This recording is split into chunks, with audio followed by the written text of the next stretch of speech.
이왕이면 조금 더 당겨서 50대쯤 되었을 때, 50이 되었을 때, 이렇게 우리가 표현하게 인간의 나이를 표현할 때 그가 40살이 되었을 때, 50이 되었을 때, 60이 되었을 때, 70이 되었을 때 이렇게 표현하고 있지 아니하고 찼다라고 하고 있다는 거죠. 그렇게 자기 나이를 계산해 보신 적이 있습니까? 하나님께서 나를 하나님의 나라를 위해서 직분자로 세우신 지 50년이 되었을 때, 50년이 찼을 때, 10년이 찼을 때 사뭇 다르게 자기 인생을 바라보게 됩니다. 그냥 시간이 흘러서 어쩔 수 없이 여든이 되었다, 시간이 흘러서 살다 보니까 90살이 되었다라고 하는 것과 하나님께서 자기 백성을 돌보려고 그 마음을 주신 지 40년째 되던 해, 이것은 시각이 다른 겁니다. 물리적인 시간이 흐르는 것에 대해서 안타까운 마음으로, 아쉬운 마음으로 그렇게 바라보고 있는 것이 아니라 하나님의 때가 찼다라고 하니까 어떤 생각으로 이 자기 나이를, 자기의 세월을, 자기의 시간들을 보겠습니까? 하나님께서 경륜 가운데서, 하나님의 섭리 가운데서 나를 여기까지 인도해 주셨다. 하나님께서 일하신다. 하나님께서 나와 함께 계셨다라고 하는 신앙의 고백들이 가득 담겨 있는 것이죠. 그냥 우리가 본다면 차라리 왜 하나님께서 80살쯤 되었을 때 이런 일들이 모세에게 나타나게 하셨을까? 이왕이면 10살 더 젊었을 때 70살에, 더 젊었을 때 60살에, 더 젊었을 때 50살부터 이렇게 말하지 아니하고, 또 그 말은 또 어떻게 보면 40대 때 정말 혈기가 왕성했을 때, 말과 하는 일들이 다 능했을 때 하지 아니하시고 하나님께서 왜 40년이 차게끔 기다리고 계셨느냐는 거죠. 말과 하는 일들이 능할 때 하지 아니하고 하는 일마다 다 능해서 무슨 일이든지 할 수 있을 그런 힘 있는 나이에 하나님께서 그를 만나 주시지 아니하고 왜 40년을 더 기다리셨느냐는 거예요. 여기서 하나님의 기다림이 나오는 겁니다. 40년이 찼다라고 하는 이 속에는 하나님께서 기다려 주신 거죠. 모세가 어떻게 사람을 대하고 하나님의 나라의 일을, 사명을, 소명을 감당하기 위해서 어떤 식으로 반응해야 되는지를, 여기 그걸 잘 보여주는 동사가 있습니다. 30절 말씀에 천사가 시내산 광야 가시나무 떨기 불꽃 가운데서 그에게 보이거늘, 그가 봤다라고 하지 아니하고 그게 그에게 보였다라고 말합니다. 그 앞쪽에 24절에 그가 40살이었을 때는 어떻게 했는데요? 한 사람이 원통한 일 당함을 보고 이렇게 돼 있잖아요. 자기가 보려고 했다는 거죠. 자기가 보았다는 것이죠. 그런데 여기 30절에 40년이 지난 다음에 40년이 찼을 때 하나님께서 그를 훈련시키셨을 때, 하나님께서 그와 함께 계셨을 때는 어떻게 보는 거죠? 보여지는 겁니다. 다른 거죠. 자기 의지와 자기 동족의만으로 충분히 감당할 수 있을 것처럼 보였는데 200만 명 인도하는 것쯤이야 일도 아니었죠. 왜? 바로의 공주의 아들이었으니까. 대제국을 경영할 수 있는 모든 것들을 다 배워서, 이집트의 애굽 사람의 모든 지혜를 배워서 얼마든지 능수능란하게 충분하게 감당할 수 있는 그런, 자기가 그럴 수 있다고 생각했어요. 그렇지 않겠습니까? 자기가 해결하려고 하고 자기가 원수 갚으려고, 자기가 원통한 일 당하는 사람들을 보호할 수 있다라고 생각했는데 영 그르치게, 영 엉뚱한 길로 그렇게 나가게 됐지 않습니까? 그렇기 때문에 보이거늘, 이 동사가 굉장히 중요한 겁니다. 우리가 언제쯤 인류를 바꾸겠다라고 하고, 나 국가를 개조하겠다고 하고, 가문을 뜯어 고치겠다고 하고, 개혁하겠다고 하고 하다가 어떻게 된다고요? 결국은 나 자신도 바꾸지 못하는, 자기 자신도 변화되지 않는 그 모습 때문에 나중에는 내가 변화돼야지. 나를 고쳐야지. 내가 변화돼야지. 근데 그것마저도 내가 내 의지 가지고 고쳐지는 것이 아니라 하나님께서 성령의 충만함을 주셔야 우리가 사람을 바라보는 시각도 바뀌게 되고 가치관도 바뀌게 되고 행동도 바뀌게 되는 것이죠. 자기가 보려고 하지 아니하고 하나님께서 보여 주셨다는 거 하는 것이죠. 보이건을 그렇게 말하고 있습니다. 하나님께서 이 40년이라고 하는 그래서 시간은 속절없이 지나가는 무기력한 장인의 양떼를 먹여야 하는 목자로서 처가살이하는 이런 의미를 담고 있지 않습니다.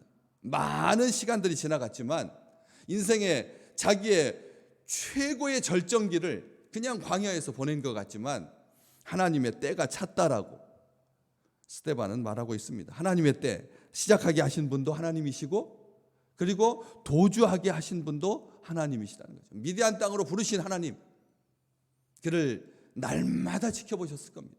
한순간도 빠지지 아니하고 그 40년이라고 하는 시간, 인간이 봤을 때도 인생의 아주 긴 시간인데 하나님께서 그 시간 동안을 내내 지켜보시고 함께 계시고 그리고 그를 훈련시키시고 그래서 천사가 시내산 광야 가시나무 떨기 불꽃 가운데서 그에게 보이거늘 지금 그 말을 하고 있는 것이죠. 그런데 여기 보시면 천사가 이왕이면 광야에서 광야 다 뭐 보잘것없는 아무것도 보일 게 별로 없는 그런 광야에서 천사가 만약 나에게 보일 거라면 어떤 식으로 보이는 것이 굉장히 웅장하고 장엄하고 대단하고 기적적이고 하나님께서 나를 끝까지 지켜보고 계셨구나. 처음에 시작하게 하신 분도 하나님이시고 그리고 나와 지금 함께 계신 분도 하나님이시구나 하는 것을 알 수 있는 그런 보임이 될까요? 만약 천사가 지금 나에게 보여주신다면 하나님이 보여주신다면 장엄하고 웅장하고 엄청난 그렇지 않겠습니까? 그 광야 속에서도 이왕이면 큰 모래 언덕 둔덕 그 위에 그렇지 않겠습니까? 이왕이면 나무에 마냥 나타난다면 더 근사한 나무, 대추 야자나무 제일 보기 쉬운 제일 크게 자란 10m가 넘게 자라니까 그런 숲을 이룬 물줄기를 따라서 길게 연결되고 있는 그런 오아시스도 있는 종려나무가 12개 정도 있는 그런 엘림 같은 그런 장소에서 나타나지 아니하시고 하나님께서 어디에 나타나십니까? 가시나무 떨기 불꽃 가운데서 이게 중요한 겁니다. 가시나무 떨기 불꽃 여기 가시나무 성경에는 다양하게 번역되어 있죠. 조각목, 시띠나무 또 어떤 곳에 보면 가시덤불 이렇게 표현되어 있습니다. 나무로서 역할을 할 것처럼 보이지 않아서 그래서 덤불이라고 가시덤불 이게 1년생 초라고 하기에는 좀 세고 또 다년생 나무라고 하기에는 좀 약한 그러니까 아주 어정쩡한 그래서 가시덤불인 거죠. 가시덤불 가시나무 덤불인 것입니다. 가시나무 떨기인 겁니다. 이 떨기라고 하는 그 표현 자체가 연약하다라는 뜻이거든요. 연약하다라는 뜻입니다. 이 속에 하나님은 담고 싶었습니다. 목재로서의 가치가 현저하게 떨어지는 정말 나중에는 땔감밖에 되지 않는 귀하게 여김받지 못하는 앙상하고 볼품없는 연약한 노예로 전락한 곤핍한 세월을 보내고 있는 메마른 자기 백성 이스라엘의 자손들 그 고단한 삶을 잘 보여주고 있는 것이죠. 더 나아가서 저주받은 죄인의 상징으로서 가시나무 떨기는 성경에서 기록되어 있습니다. 하나님은 어디에 나타나십니까? 하나님은 마음은 어디에 계십니까? 우리 하나님 지금 어디 계실까요? 보잘것없고 불타는 듯한 고통 가운데 절규하면서 울부짖는 아픔 속에서 부르짖고 있는 사람들에게 하나님께서 오늘도 나타나실 줄로 믿습니다. 그런데 그 목마름과 굶주림 가운데 있는 그 백성 하나님께서 그 백성들에게 나타나신 그 백성들을 사랑하셨기 때문에 그 백성들을 기억하셨기 때문에 성경은 말합니다. 출애굽기 2장 25절 말씀 이스라엘 자손을 돌보셨고 하나님께서 하나님께서 그들을 기억하셨습니다.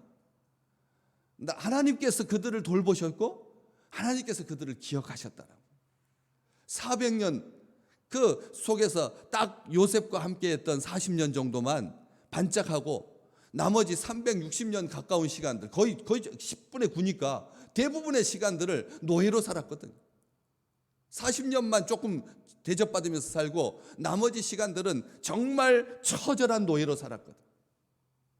그런데 하나님께서 그들을 기억하셨고 돌보셨다. 성경은 그렇게 기록하고 있습니다. 모세가 기록한 겁니다. 출애굽기는 모세가 기록한 겁니다. 하나님께서 그렇게 돌보셨다고요. 오늘 본문 말씀 뒤로 쭉 내려가시면 34절에도 내 백성이 애굽에서 괴로움 받음을 내가 확실히 보고 그 탄식하는 소리를 듣고 그들을 구원하려고 내려왔노니, 그렇게 말하고 계십니다.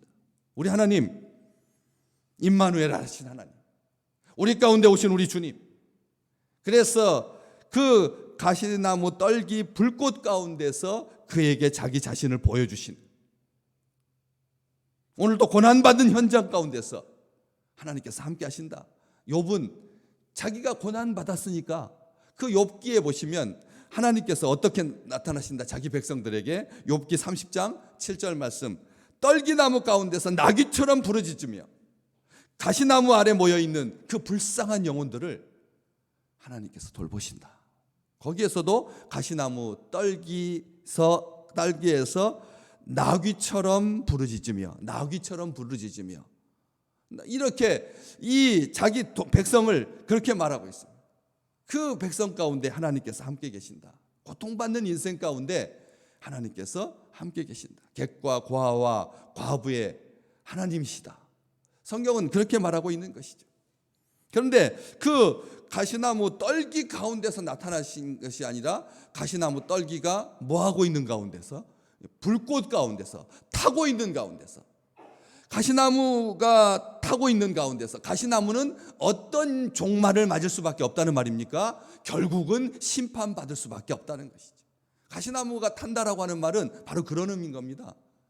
죄인들이 심판받을 수밖에 없는, 소멸할 수밖에 없는, 타고 많은, 그냥 이게 탈 때 아시겠지만 길게 무슨 닭백숙을 끓일 만큼 2시간 3시간 숙성할 만큼의 그런 시간적 여유를 두고 타는 것이 아니라 사그라져 버린, 순식간에 소멸되고 마는 그런 부질없는, 값어치 없는, 나약한, 순간적인, 한순간도 채우지 못하는 그런 찰나적인 그런 순간을 살 수밖에 없는 그 인생, 심판받을 수밖에 없는 그 인생. 그런데 성경은 뭐라고 말합니까?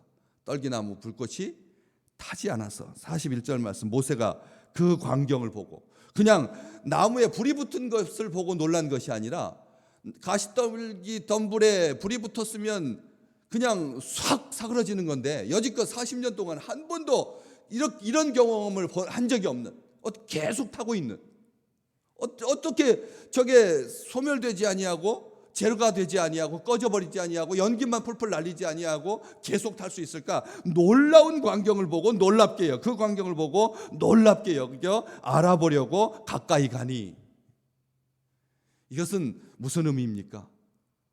하나님께서 그렇게 소멸될 수밖에 없는 인생, 심판받을 수밖에 없는 인생, 멸망받을 수밖에 없는 마귀의 자식인데도 불구하고 하나님께서 그렇게 함부로 하지 아니하시고 태워서 없애버리지 아니하시고 심판, 쉽죠? 그렇지 않겠습니까? 내가 택한 백성만 내가 사랑하고 나머지 백성들 알아서 살거나 말거나 하면서 그냥 내팽개쳐 두지는, 심판하시는 그런 하나님이 아니라 불꽃 가운데서 나타나신 우리 주 예수 그리스도께서 가늠하다가 현장에서 잡힌 여인에게, 나도 너를 정죄하거나 판단하거나 심판하지 않는다. 나중에 요한복음에 보시면 그렇게 기록되어 있습니다. 아들은 심판하지 아니하노라. 우리 주님은 심판하지 않는다 그랬습니다. 심판하지 않으신다. 대신 우리 주님께서 속죄의 제물로 십자가에서 자기 자신을 불태우셨지 않습니까?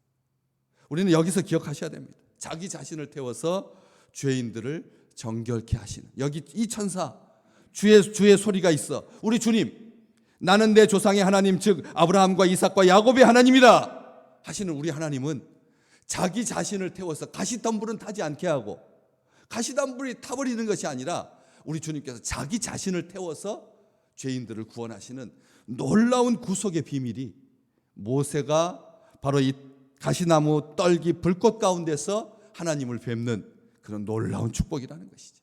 오늘 또 우리는 죄인들을 멸망시키지 않고 자기 자신을 태우셔서 거룩하게 하시는 하나님의 은혜 가운데 사는 것입니다. 내가 내 죄를 따라서 살았으면 가시떨기처럼 부질없이 속절없이 소멸되고 말았을 텐데, 순간도 빛나지 못했을 텐데, 하나님께서 우리의 죄를 다 져주셨습니다.